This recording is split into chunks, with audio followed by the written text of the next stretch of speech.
Good evening and welcome to today's bulletin, the last day of July, the year 2022. We are getting closer to the August polls, just 8 days to go. Tonight we focus on taming online hate speech. I will be engaging Commissioner Danvers Makori of the National Cohesion and Integration Commission, plus a lot that we have lined up for you in our comprehensive news bulletin. But first, our top stories.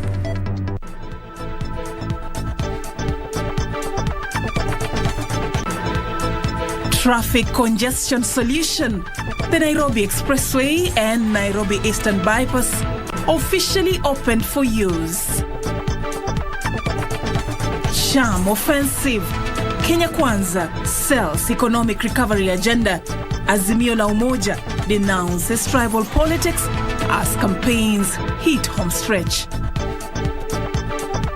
Celebrating forest rangers. On World Ranger Day, we shed the spotlight on mangrove conservation at the Kenyan coast.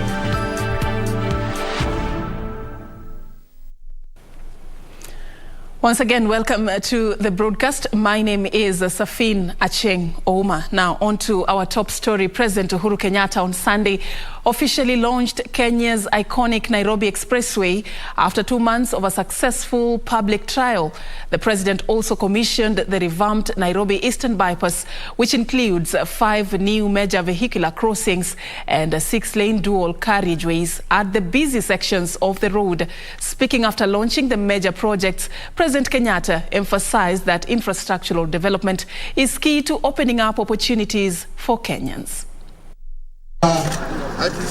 President Uhuru Kenyatta has expressed optimism that the Nairobi Expressway and the Bypass Road will significantly address the nightmare of traffic grindlocks in Nairobi, estimated to cost the nation over 5 billion Kenyan shillings annually in lost productivity, time and wastage fuel. Since we opened the roads for public trials in April, it now takes between 15 to 24 minutes to drive all the way from Mulolongo in Machakos County to Rironi in Kiambu County. Before the expressway, that would have been a journey that would take at least 3 hours, which if you calculate is the equivalent of flying from Nairobi to Addis Ababa and back again. The head of state noted that in the short time the Nairobi Expressway has been open for trials, it has already proven its worth by ushering in an era of reduced travel time, increased mobility, reduced congestion and enhanced productivity. We have exceeded the number of vehicles that were expected by a higher margin, meaning that the returns from this project may be even achieved much sooner than had previously been projected. President Kenyatta said the expressway has created a better business environment that will lead to more opportunities for the country's tourism, conferencing and hospitality sector, which employs over 3 million Kenyans directly and another 6 million indirectly. On the Eastern Bypass, President Kenyatta said the road plays a major role in directing traffic away from Nairobi's central business district, reducing travel time in and around the city. Chinese ambassador to Kenya, Zhong Pingjing, said China and Kenya share profound friendship under the strategic guidance and personal attention of President Kenyatta and President Xi Jinping. The Nairobi Expressway has not only contributed to alleviating traffic congestion in Nairobi, but also given this beautiful city under the sun a big boost as a regional hub. President Kenyatta retaliated that notable infrastructural development was achieved because of the peace and security that the country enjoys. The completion of the 27 kilometers Nairobi Expressway road is not only expected to elevate commuting experience, but also spur growth and development in the country for years to come. For Prime Edition, I'm Zainab Said. Thank you, Zainab, for that report. Now, President Uhuru Kenyatta has challenged the Deputy President and his allies to stop crying foul when they are called out for what he termed as their lies. In a rejoinder to claims made by William Ruto and his running mate Rigathi Gachagua that their lives are in danger, the head of state said he is within his rights as a Kenyan to support his preferred presidential candidate. The president and his deputy have been on different political paths for the better part of the second term in office. The gloves too have been off, at least in recent months. But it is the latest lamentations by William Ruto and Rigathi Gachagua that their lives are in danger that has triggered a direct response from the president. Umenitusi karibu miaka 3, kuna mtu amewaguza. Hiyo miaka 3 nimekuwa kwa kiti. Si nilikuwa na uwezo. Sasa wakati naenda kupatiana serikali na sina uwezo, ndio niko na time ya kukutafuta. The president has in recent months challenged William Ruto and his political allies to stop with the insults and disinformation in their efforts to win support. Piga story yako, uza sera zako, wachana na mimi. Mimi nafanya kazi yangu, nimalize. Nyinyi muende muombe kura. Wananchi wakiwapatia sawa, wakiwanyima, twende nyumbani pamoja. Shida iko wapi? The president has been accused by his deputy of shielding Raila Odinga from the political onslaught, with Ruto alleging that the president's political shadow has made it difficult to take Odinga to task on issues pertaining to the next month's poll. Kuna haja ya matusi jameni. Kila mtu, including myself, ako na uhuru wa kupigia debe yoyote ambaye anataka.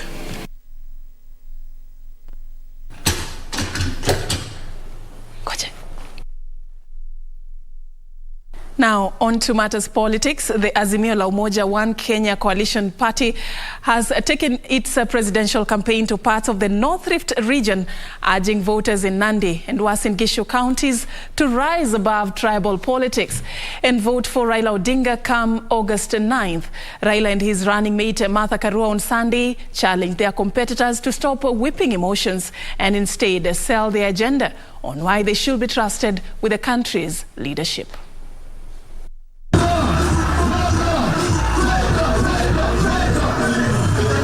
In the final leg of their push for support, Raila Odinga and his running mate Martha Karua took the Azimio message to William Ruto's political bedrock.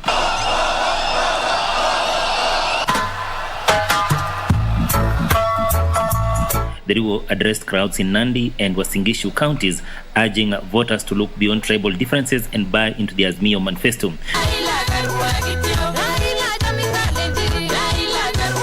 Odinga and Karua struck a conciliatory tone, urging their competitors to remain objective in their campaigns and avoid whipping emotions. Wanatusi watu wanangoja mambo mauaji ili tukajaribu kupambasha wa Kenya. Lakini wao wenyewe walisema tu wajinga waliisha Kenya hii. Wajinga waliisha, walisema wajinga waliisha. Mimi namuomba, kama unahofia maisha ya yeyote kwa nyumba yako, tafadhali wapatie askari wa kutosha, na kama hawatoshi, wewe bado ni umeajiriwa na serikali ya Kenya, uliza uongezewe. Lakini usiweke nchi kwa hali ambayo si nzuri, ukidai na unajua sio ukweli ya kwamba familia yako imo hatarini. Raila expressed optimism that the government will ensure that the election environment remains safe to allow Kenyans to exercise their right to vote. The right to vote is enshrined in our constitution. Lakini tunaonya viongozi wote tuwe waangalifu na matamshi yetu isiwe ni ya kupotosha wa Kenya. The Azimio Brigade asked voters to elect them into office, pledging to fight corruption and ensure prudent use of public resources. Some kilometers away in Kisii County, Wiper Party leader Kalonzo Musyoka urged voters to vet politicians before electing them into office. Mimi nilikuwa vice president wa Kibaki. Si ni kweli? Raila alikuwa prime minister. Martha Karua alikuwa waziri wa justice. Hawa watu wanajua kuendesha nchi. Raila Odinga is expected to head back to Kisii County, Kisumu and Kakamega counties before convening a final rally in Nairobi County. Achola Simon, Sunday Express, Uasin Gishu County. Now to Kenya Kwanza. Deputy President William Ruto has maintained that reducing the high cost of living remains his top agenda if the Kenya Kwanza camp wins the August polls. Speaking on the campaign trail in Western Kenya, Ruto said he will lower the cost of agricultural input and cut off brokers and cartels, frustrating farmers. Nandi, Vihiga, Kakamega and Trans Nzoia counties Sunday played host to Kenya Kwanza's campaign trail. William Ruto rallied voters to elect candidates allied to Kenya Kwanza in the August 9th general election. Ndio tumekuja hapa kuuliza kura yenu. Ndio tuweze kuunda hii serikali pamoja na nyinyi Kakamega. Mtatupatia kura zenu. Tuunde hii serikali pamoja. Tarehe 9 mwezi wa 8. Hebu nione wale wanasema tutatembea pamoja na kura zenu. Ruto maintained that Kenya Kwanza has the best plans to revive the country's economy, even as he urged local administrators to maintain ethical standards in the run-up to next month's poll. Kila mfanyikazi wa serikali kutoka chief mpaka yule mkubwa, kazi zao zinalindwa na katiba ya Kenya. Hakuna mtu atawadhulumu. Sisi kama Kenya Kwanza, ndugu zangu, tumetembea Kenya mzima, na hapa Trans Nzoia na watolea kofia kwa sababu Trans Nzoia mko mbele. Nataka nifanye usawa, kila mtu apate nafasi kufanya kazi kwa county government of Kakamega na sio marafiki zetu peke yake. We are going to deploy 200 billion shillings every year so that we can grow our textile, our leather, our wood industries, manufacturing, agro-processing, value addition and housing, so that we can give an opportunity to the young people of our country to have jobs, to do business. Ruto urged the Mulembe Nation to support his presidential bid, saying he has taken into account the region's development needs. Muamuke mapema kabisa. Kura yote imwagike kwa debe lake na kwa debe la Kenya Kwanza. Kweli nimeamini, Kakamega nimeamini, kwamba nyinyi ni watu wanoma sana. Kanchemenza for Sunday Express. All right, and on that political note, we just have 8 days to go before we hit the August polls. A lot is happening right now, including remarks that are being made both on social media and out of social media. So tonight, we focus on how to tame online hate speech. In a bit, I will be engaging Danvas Makori, Commissioner of the National Cohesion and Integration Commission. Do stay with us for that conversation and more coming up in just a bit.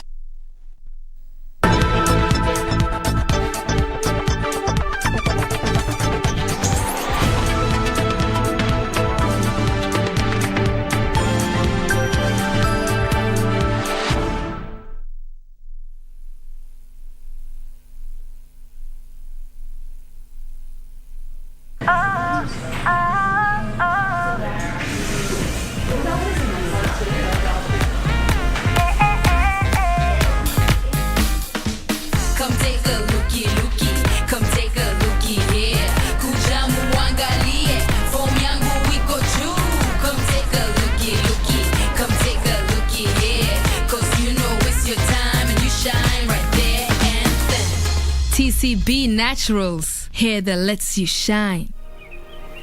Mimi niko digital sasa. Nimepiga simu nikauza ng'ombe, sasa naweza lipia mtoto karo ya shule. Huyu sasa shule anasoma kompyuta. Na kama mtoto akigonjeka, napigia daktari simu. Huko hospitali nasaidika haraka. Through the Universal Service Fund, USF, the Communications Authority of Kenya, CA, facilitates the provision of diverse communication services to every part of the country so that no one is left behind. The Communications Authority of Kenya, opening your world. You happen to have a sister and you don't even do the least that you can to patch things up with her. Just try to get closer to her. It's something that I really don't know how to explain at all. It's something that I feel inside my chest. I ask you to forgive me. I also came here to see my son so that I could apologize to him just as you did, my dear.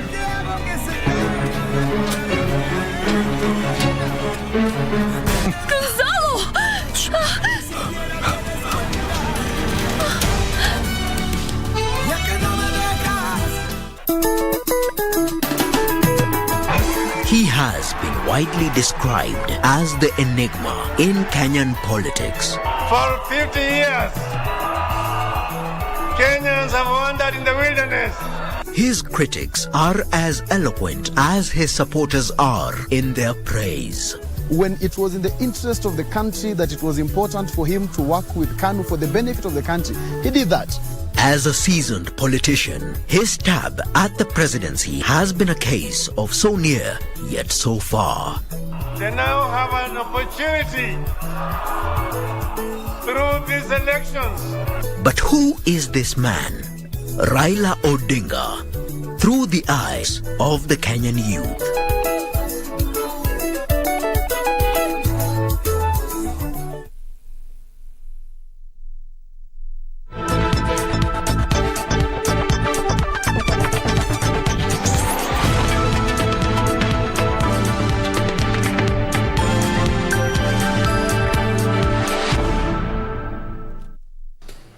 Welcome back, and thank you for staying with us. Remember also it's World Ranger Day today. Yusuf Farah got an interesting report that he filed for you, which will be coming in just a bit. But first, let's focus on more politics of the weekend. The National Council of Churches of Kenya, NCCK, has called on Kenya's top leadership not to plunge the country into a repeat of the 2007-2008 post-election violence for their own personal interest. Speaking at the East Africa Church of God, Bikeke, in Trans Nzoia County, North Rift National Council of Churches of Kenya leadership, led by Rasto Angatia, said the council is concerned about the heightened political temperature ahead of the poll. With only 9 days left to the August 9 polls, the National Council of Churches of Kenya want leaders to tone down on political rhetoric and instead extend the message of peace. Kenya inawategemea na hatutaki wao waanzishe mchakato wa kuleta vita hapa Kenya. Wakae chini wakubaliane, vile walikubaliana mwanzo wakakuwa marafiki, wakuwe marafiki hadi mwisho na Kenya iendelee kuwa Kenya. Their calls coming even as a section of Jubilee Party leaders from Kiambu County castigated Kenya Kwanza presidential candidate William Ruto and his running mate Rigathi Gachagua for attempting to whip up emotions ahead of the August 9 polls. Watu wamesense defeat.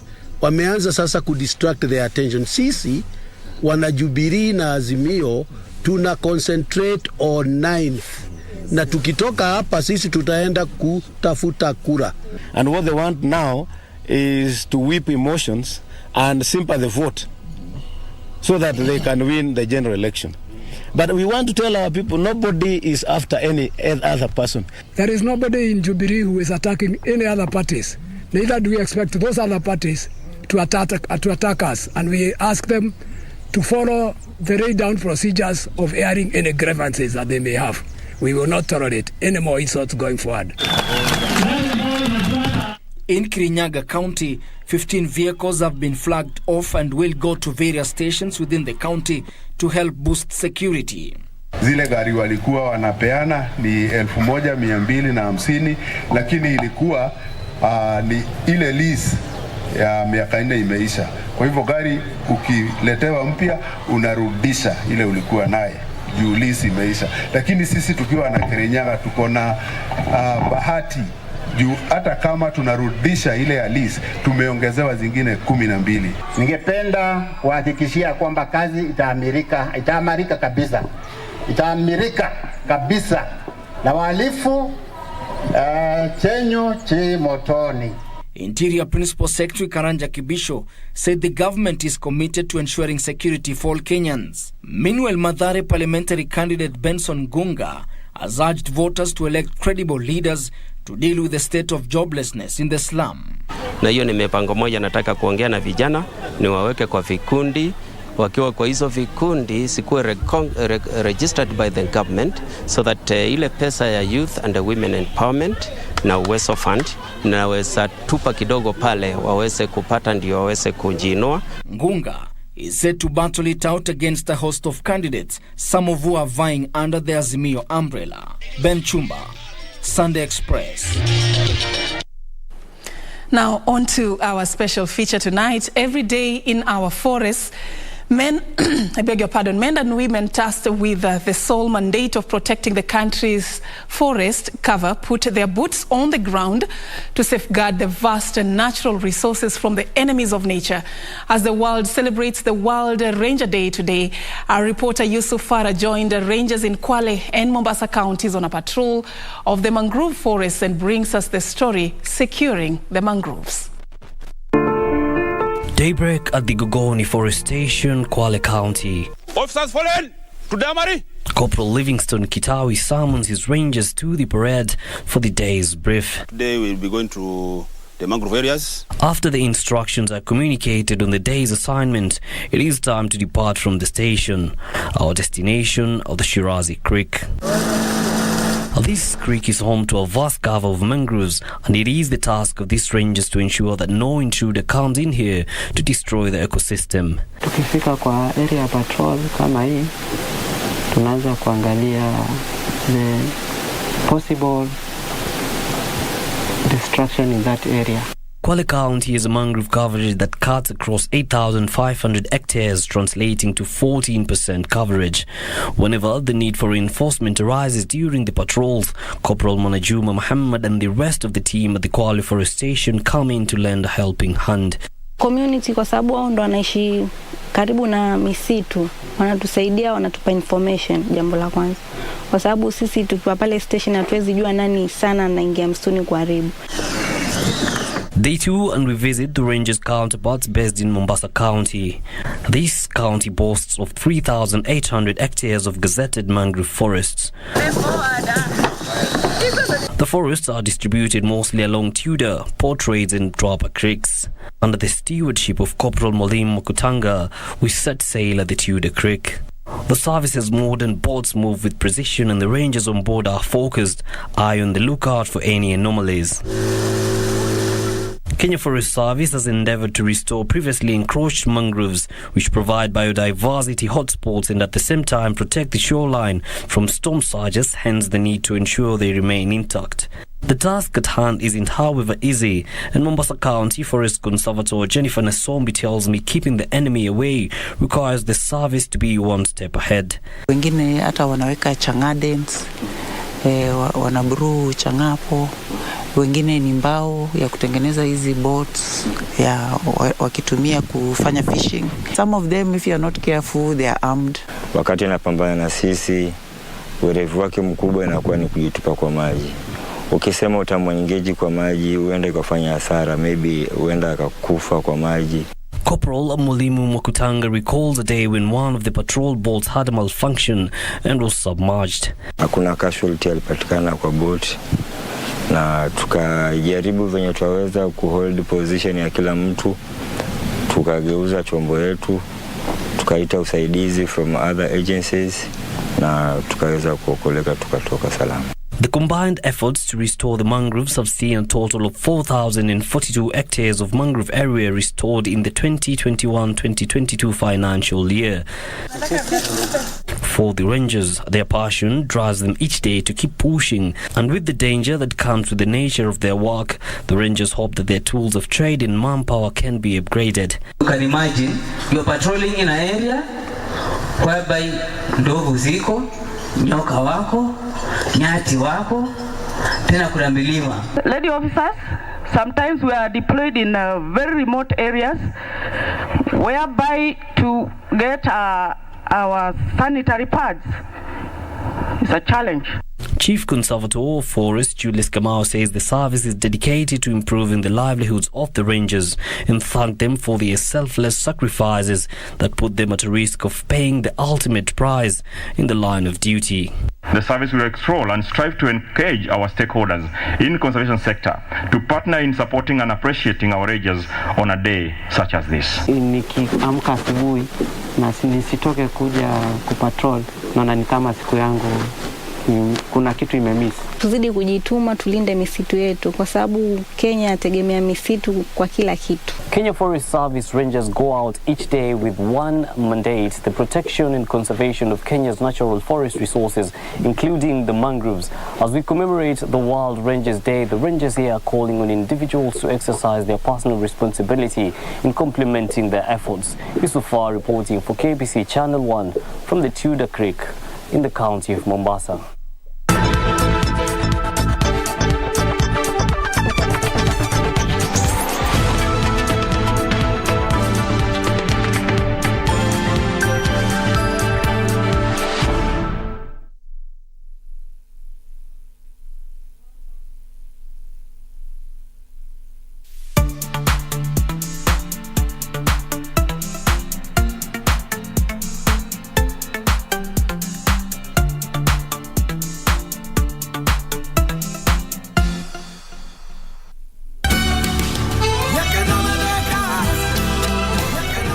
Happen to have a sister and you don't even do the least that you can to patch things up with her.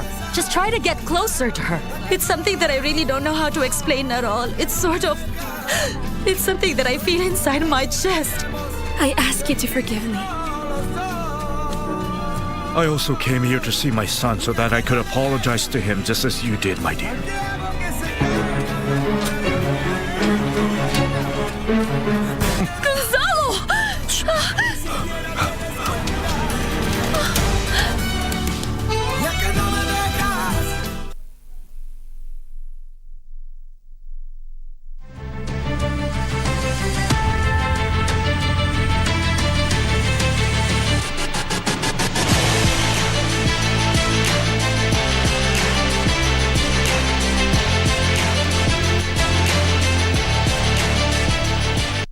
Oh, good evening. As always, it is an honor to have your company for KBC Sports with me, Richard Munga. Now, National Rugby Sevens team Shujaa went down 22-12 to Scotland in the 5th position to 8th position semi-final match at the ongoing Birmingham Commonwealth Games in the United Kingdom. The team was relegated to the classification matches after they lost 31-0 to New Zealand in the quarterfinals. They qualified for the quarters after winning 2 Group D matches against Uganda and Jamaica. Fiji will face South Africa in the final match tonight. Fiji defeated New Zealand 19-14, while South Africa overcame Fiji 24-12 in the semis. So far, Kenya has won a show of 2 medals, a silver and a bronze. The 2 medals came from the marathon race after Margaret Muriuki finished second in the women's competition, while Michael Githai finished third in the men's race. Don't miss the action live on KBC Channel 1.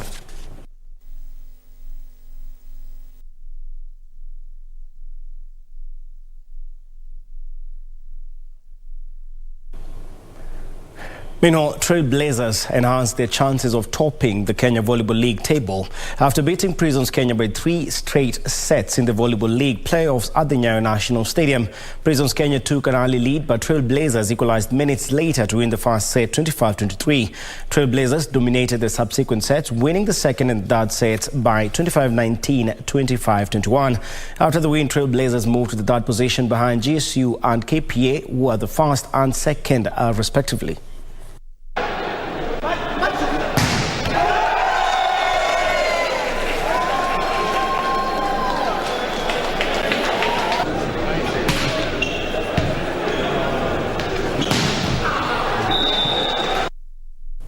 And to other matters, Kenya's golf team today won the Victoria Cup for 4th time after a comprehensive 21-5 win over Uganda at the Limuru Country Club. The Victoria Cup is modelled on the Ryder Cup that pits Team USA against Team Europe. Team Kenya defeated Uganda 7-3 in the final round of the singles matches today to clinch the Victoria Cup with a 21-5 points margin as the curtains came down on the annual tournament at the Limuru Country Club. Home players Ebilo Molo, Sami Mulama, Dennis Maara, John Regirma, Daniel Kirago, Mutai Kibugo and Michael Karanga registered victories in contrasting styles, while Chris Andrea, Adel Balala and Andrew Wahome lost their singles matches. The final round matches were reduced to a mere formality after Team Kenya had garnered the requisite 13.5 points on day 2 to reclaim the trophy. Our heads are high. we are looking forward to going for the All-African Golf Championship in Egypt at the end of September. I tried to make the team a unit, and I think I succeeded in that. As you can see by the score, 21 points is a very, very commanding victory, and I give it up to my boys. I'd like to thank my coach. He really brought us together, taught us how to, make the right decisions, and we want to keep working with him. Following the victory, Kenya has now won the trophy 4 times since the Victoria Cup was launched in 2016. Uganda last lifted the trophy in 2019. The Victoria Cup was donated by the first man to break the 1-hour barrier in the half marathon, that is Moses Tanui, who is now an avid golfer. For Sunday Express, I am Daniel Wahome. Well, of course, congratulations to Team Kenya for that win. That still brings us to the end of KBC Sports Tonight. Just an update, of course, for the Formula One fans. Hungarian Grand Prix, which was held today, where we had Max Verstappen of Red Bull winning, while the two Mercedes of George Russell and, of course, Hamilton in the second place, meaning that they've improved their chances of finishing at a higher position this season. Well, that's it for me. I'm Richard Munga. Do have a good night, but don't go too far. Serfine Achieng has more.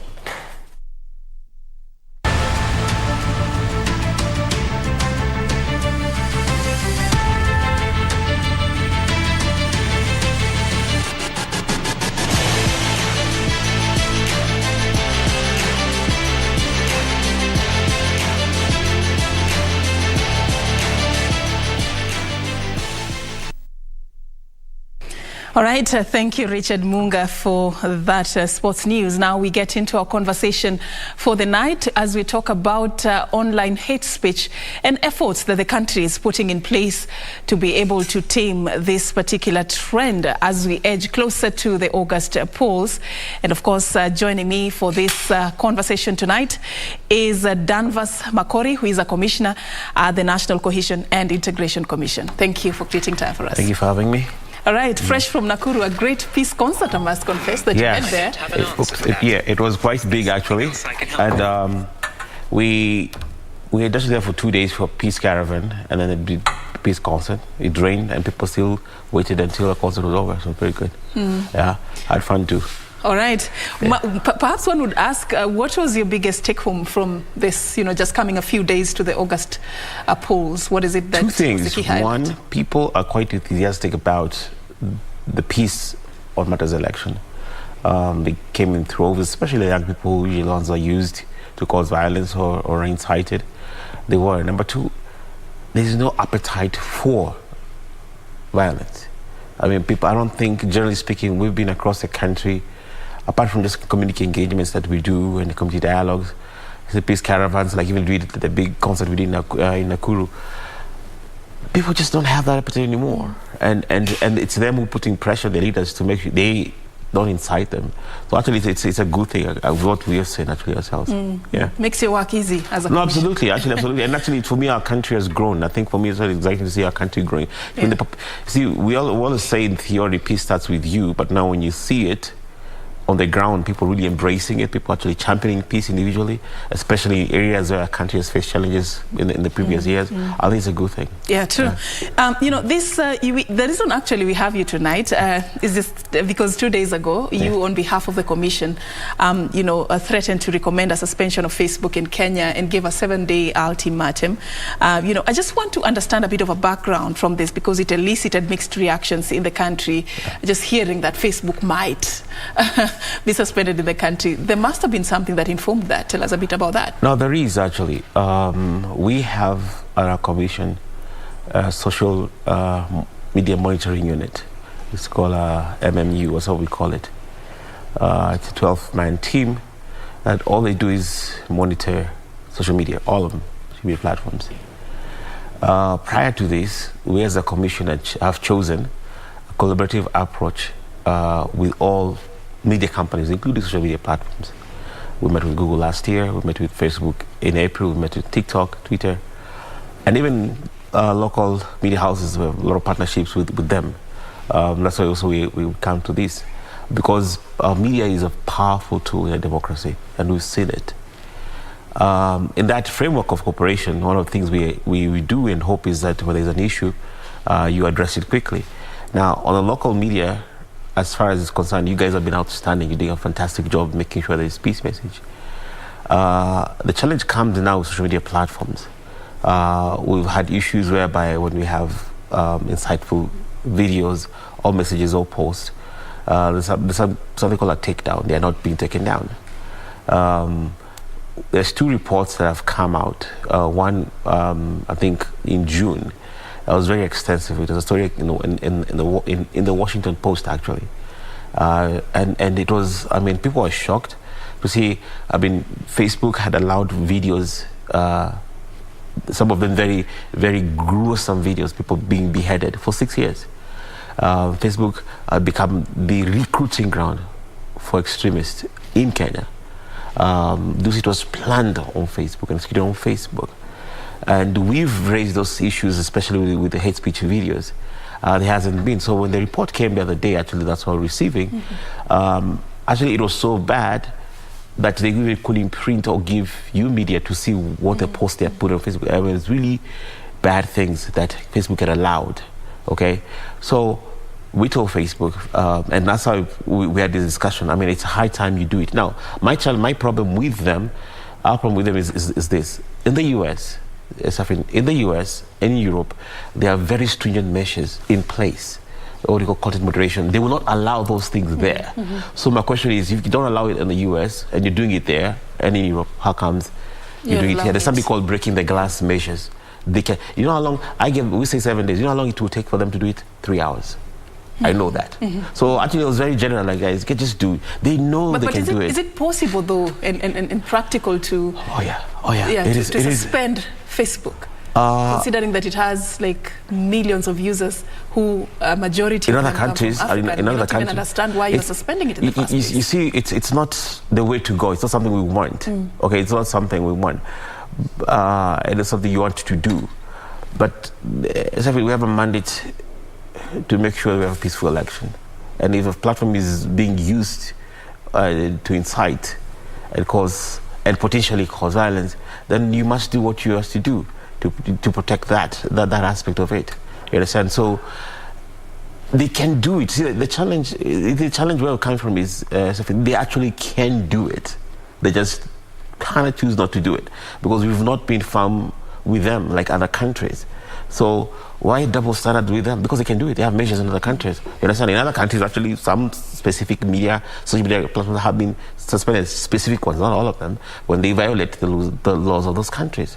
Yeah. So why can't they do what other 2 places in this place? That's what we're asking. Concerns have been raised about that, even just yesterday, I believe it was the Interior CS, Dr. Fred Matiang'i, who in reaction to that was saying we cannot go back to where we've come from as a country, where we are sort of, going back on the gains we've made in freedom of speech. I mean, is that how you look at it? It's not good for public officials to spot in media. So I won't comment on what he said. But let me just say this on this. My opening statement that day, I started with Constitution 33. Article 33 is very clear. We have freedom of speech. Article 34 gives your media houses like yours freedom, of course, to broadcast. But there's a limit. It's not absolute. It's limited to 1. Propaganda, 2, hate speech and incitement. So there's a limit to the freedom of speech, and it's clear in our Constitution. Then our Act defines what hate speech is. That's why I even cited it. So I'm a firm believer. I'm the biggest proponent you can find of free speech, biggest ever. It's sacred. I mean, it's sacred to me if you ask me. But there's a limit. If that free speech is going to cause harm to people, then we need to check it, and that's why the Constitution put given the history of our country. You understand? So absolutely, that's not going back. Actually, it is just it's protecting our Constitution. All right, Makori, it's 2 days into the 7-day ultimatum. Any action points that you can cite? Maybe on the part of Facebook, on your part as a commission, or Global Witness that was part of those who presented this report to you? I don't know what Facebook is doing. We're supposed to have a meeting with them this week. On our part, we were still firm on it. We still have a mandate. Anything that touches peace is our mandate. We have a full internal report. So what we're doing right now, we monitor these guys 24/7. So we have a full report. I mean, if you see the trash of the trove of data that we've collected in the terms that the things they do, I mean, it's unbelievable. So on their part, I don't know what they're doing. Hopefully, they can actually listen to what we're saying. It was an advice. Just do the right thing. You understand? And it wasn't just a threat. We're just saying we will comment. We don't have a power. It's just a recommendation. So our stance is very simple. Just do the right thing because they can do it. So on our part, we are still waiting to hear from them. We'll meet with them hopefully this week, and hopefully we can resolve this. I mean, we've asked for very simple things, very, very simple things, which they can do. All right. Yeah. Let's talk about the uniqueness of the level of hate being spread online. Yeah. You know, why does it seem like every effort that is being put in place to fight the online hate speech seems to either it's slow in terms of results, or it's being you know, it's failing? So there's two things. A uniqueness that we've noticed also as we do investigations is the fact that a lot of people or groups that actually are spewing hate or inciting, actually a number of them in the country to begin with. They're in the US, they're in the UK. And that's why, again, we're telling Facebook, we got to do something about this. Because I can't go arrest somebody who's inciting somewhere in Germany. You understand? Secondly, a lot of people use pseudo accounts, pseudonyms. You yourself, today, if you go on any platform, because you're known, it will be hard for you to spew hate. But you hide under some pseudonym, you create your own fake account, and you push this content. That's part of the challenge. Thirdly, there is the threshold now of evidence, because to investigate this, some of these investigations we've done take months. But by the time you investigate, you track somebody, you discover who they are, and then look for them. I mean, it's months, then take to the court. The threshold is quite high. That is, on the legal side, it is very, very difficult to deal with. You understand? That is why now, you know, it's incumbent upon social media companies to do what is right, even their own guidelines. Do you know that every post that we've had flagged violates Facebook's internal guidelines? Forget about just even their own guidelines. So we're saying, listen, just follow your guidelines. Just do it. It will make it easy. It will make it easy because you know, it will be blamed. Okay, what is the NCSC doing? But that's why we're holding these companies accountable. And I hope they will do the right thing, just like the other platforms which are doing the right thing. Because the other ones, they have a response. Yes, yeah. Talk to me about you know, the action plan that the Commission launched the other day, and whether in any way, as you take us through the highlights of this action plan, does it address these unique complexities in addressing online hate speech that you've cited tonight? You know, actually, I'm glad you raised it, because when I mentioned it, a few weeks ago, we did launch the national plan against hate speech, specifically because of the challenges that we know.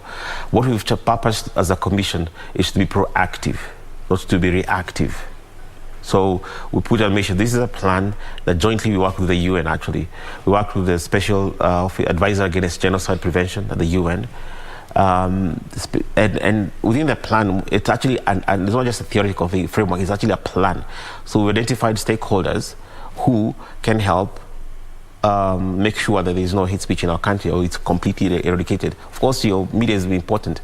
And then we hope within the plan, the spirit is collaboration. Let us work together. Let us work with the KBC. Let us work together with Twitter. Let us work with Facebook. All of us. Let us work together, because they have their duty. They are stakeholders. They are responsible for that. Now, the legal entities like them, of course, have a different interpretation of that. But for us, we've chosen to be proactive and collaborative with everyone. All right. Are you looking only at Facebook or other social media platforms as well, in terms of which one is more notorious? Are you looking at all those areas? Actually, I just got a report I get a weekly report on what's going on all social media platforms. And there is increasing use of TikTok also. We met with them about 2 weeks ago. And they promised to, if there is an issue, is a video that we are concerned about, they'll take it down. Because for it to go viral, it's just a couple of seconds, the whole thing goes viral. And it's so hard to undo that damage. So we do look at them. Twitter the same thing. And the good thing is at least there's a response. Whenever there's a concern, Twitter has been very robust, actually, I would say. Not as they're not there where we want to, I can tell you. But at least you can see there's an effort made. The standards they use in most places is almost similar to what they're using here. So, I mean, you can see somebody's making efforts, and you give credit to HDU. And they've been quite responsive. But we are looking at all of them. I mean, that's why we have a unit that is 24/7 monitoring social media. All right. Yeah. Let's talk about, it's just 8 days to the August polls. Yeah. In terms of somebody has to be held accountable. Yep. In terms of, responsibility, what do you tell the politicians? What do you tell the electorate? What is it that they are doing that is amiss, and what is it that they are doing that is a hit? Who should do what as we Let me start with the hit. For the most part, up until maybe this week, 95% of the political class in their rallies have been pretty much peaceful. In the news that you did today, if you look at even what you said about what they were saying, they're talking about issues. So for the most part, they have been doing that. Now we are seeing it generate to personal insults. Now, insults can never win you a vote. And insults, Kenyans are suffering. And as you talked about, there's a lot of people really going through a lot. So you insulting somebody is not helping. So that's the missed part, I would say. For the Kenyans, I mean, it's a few days. Most of them have made up their mind. We've seen many polls coming up. But it's a sobering thing. I mean, I know some of them are really excited, but I think it's a sobering thing for us as country. We're transitioning to a new government. I mean, whoever wins is still a new government that is coming. This administration is gone. I think for Kenya, it's just to admonish them to think, to be sober, to think beyond now, because we are so myopic sometimes and transient, okay? And think 20 years from now, our children and their children, what country would they want? Because you do that, then you choose the right people who do lay a foundation for now, for the future. All right. Yeah. Thank you so much. This is a conversation that we should definitely pick up in the near future. Commissioner Danvas Makori from the National Cohesion and Integration Commission. We were talking about strategies that the country is putting in place to tame online hate speech. You've had in there a call for Kenyans and to the politicians. My name is Serfine Achieng Oma. Thank you so much for watching Sunday Express tonight. Have a good night and God bless.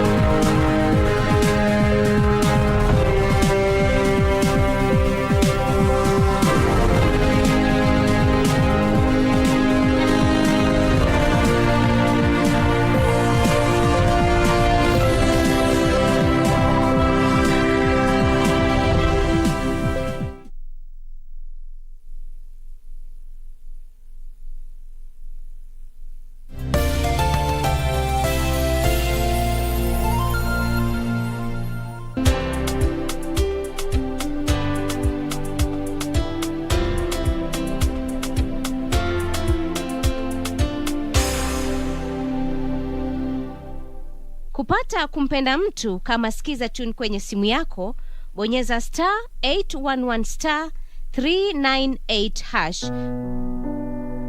Mapenzi si kumpenda mtu kwa kuwa amekamilika, kwani nawe pia una mapungufu yako.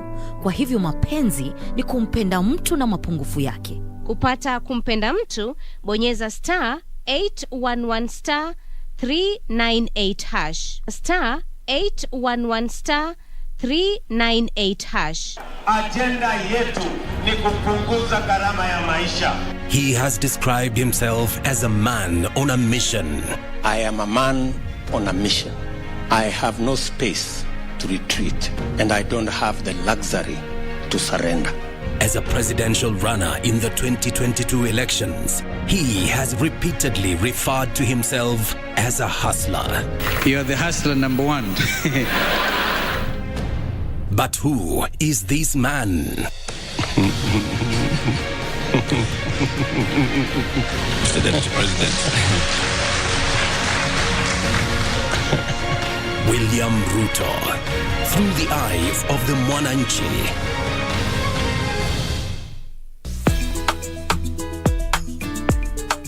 Utachonga viasi wewe. Na isitoshe utaosha hata vyombo. Mimi nioshe vyombo mimi? Hata unacheza. Mwanaume mzima mimi nioshe vyombo kwa sababu ya kukula chakula ya hoteli hii mimi. Wait. What? What? Oya. Mogaka. kwa ofisi. Tangu lini unawekea mimi michele hivi kama patko? Chukua nyama rudisha huko. Lakini unapenda kusumbua sasa. Sipendi kusumbua na leta bwana. Kwa mtu mimi nataka uchafue. Nani nionyeshaje jina yake sasa hivi?